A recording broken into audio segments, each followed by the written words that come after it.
I stepped into the old antique shop, the bell above the door ringing softly. The smell of dust and aged wood filled the air. Shelves were stacked with items long forgotten, relics from another time, but it was the mirror at the back that caught my attention. It was large, framed in tarnished gold, its surface dull from years of neglect. I couldn't help but feel drawn to it. The reflection that stared back wasn't mine, at least not entirely. I stood there frozen. At first I thought it was just a trick of the light, a momentary distortion, but then, in the reflection, a figure moved behind me. It was subtle at first, like a shadow drifting across the glass, but I was alone. I turned, but the shop was empty. When I looked back at the mirror, the figure was clearer now. A woman, standing in the corner of the room, her face obscured by the darkness. She didn't move, but I could feel her presence, watching. I approached the mirror, heart pounding. As I leaned in closer, the woman's face began to emerge, slowly, as if the glass was alive. Her eyes locked onto mine, and for a moment, I was paralyzed. She smiled, a slow, unsettling grin that didn't reach her eyes.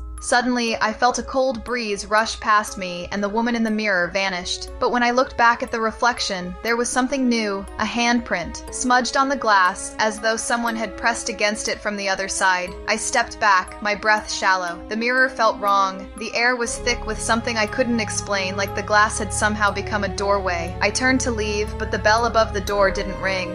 Instead, I heard a whisper, soft, barely audible, but unmistakable. "Don't leave."